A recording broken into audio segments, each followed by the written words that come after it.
2 weeks ago to get out there and do something on the field? I mean, how did that feel? It felt really good. I'm tired. So, yeah, it's just part of the process, and it was a good day today. Wasn't out there. Did you get any chances or things that challenged you out there defensively? Yeah, it was a ground ball, and I missed it. So, you can only go up from there. Okay. When does hitting more fully come into the equation?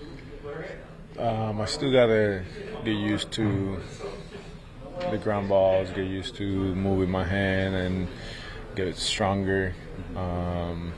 Just the trainers have all of that. So once the trainers clear me, hopefully I'm on the field soon hitting. Defensively, does any of that stuff is it limiting? I'm not as strong with my hand, so it's gonna be you just gotta get stronger, but it's not gonna be something where it's just my errors are gonna come because of not being strong in my hand. It's just, at the end of the day, I can catch the ball, so I'm in a good spot. Can't complain. David Stearns sounded pretty confident yesterday that you'll be there on opening day. I mean, to what extent do you share that confidence? Yeah, sure. His confidence for sure. Our training staff is really good. They've been doing everything possible. You have Josh Pico, you have Sean, you have Joe, you have Brian. You have all of them working as hard as they can, and they're getting me right day in and day out. So I trust them. I trust the process. They've been through this a lot of times, and they say I'll be ready for opening day. I believe them. I'm very optimistic.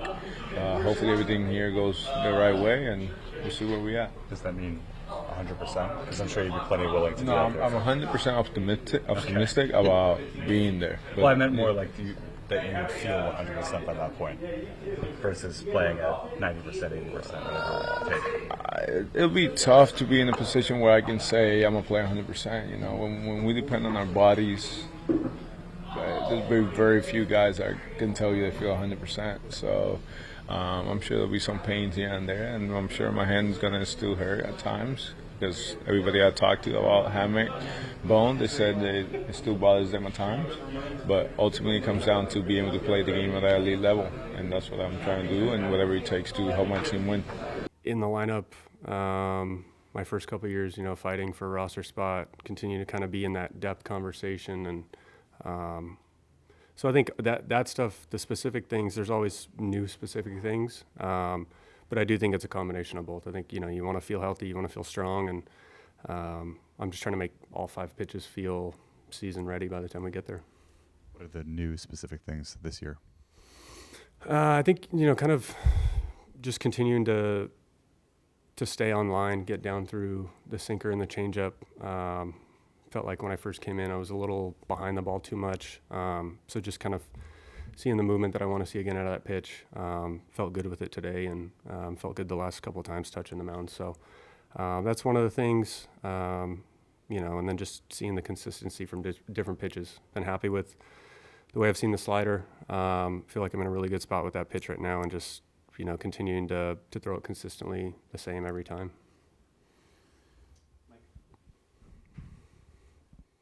Just with 6 starters, what do you think is going to be the biggest challenge of working out of a 6-man rotation? I don't know. I think it'll be interesting to see kind of how it goes throughout the season. I think we've been on 6 quite a bit the last couple of years. And so I think there's nothing really new to that. I think it's just more can we be on a consistent schedule, having 6 guys, having guys healthy, and so I think there's always challenges with that, just guys coming in, guys coming out. But I don't see much of a hurdle in terms of the 6-man, just because we've done it often in the last couple of years. David, what has Justin Willard tried to emphasize with you guys, and sort of what have been your early impressions of him? It's been great. We got off to a good start in the off season, having conversations, FaceTime, just starting to get to know each other, do some of the background stuff. And, it's been really good to get into camp and working with him and I think you really start to get to know guys when you get into games and you're kind of in the heat of the battle. So it's been fun having 2 starts in spring, kind of working with him, what we're talking about. But I think with his approach for us, it's being relentlessly on the attack, getting strike 1, winning 2 out of the first 3 pitches, and just keeping the defensive guys or the hitters defensive, and making sure that we're controlling the game and we're playing by our rules and going out there and trying to dominate every single pitch. You logged a lot of innings last year. I mean, is there anything that you can do right now or even in the offseason to kind of combat that late season fatigue? Yeah, I think that was one of my main focuses. The last 2 years, 24 getting to a career high, and then 25 being able to make every start, get to a career high again. And I think that was one of the biggest things for me looking in the mirror at the end of the season was I wasn't myself at the end of the year, and I wasn't happy with the way that I pitched. And so I think a lot of the reflection in the offseason was on, okay, how did I feel during those times when I started to get fatigued? What adjustments can I make, and how can I prepare myself better now that I've done that and have had that workload and know what it feels like. So, I think that was one of the biggest emphasis for me is, not letting that happen again and learning from that experience.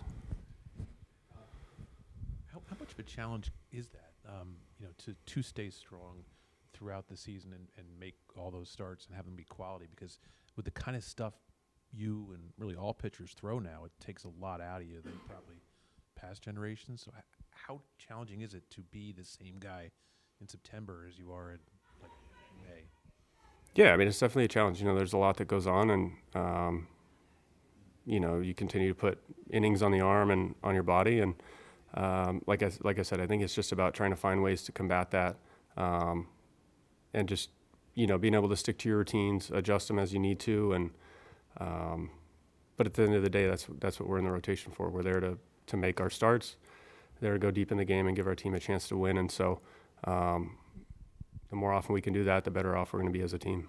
Is it hard to think about backing off to be good in September when you're rolling, early in the season? Like, you don't want to come out after 5 or whatever if you're doing great, but it might help you in the long run. Yeah, I think that's situational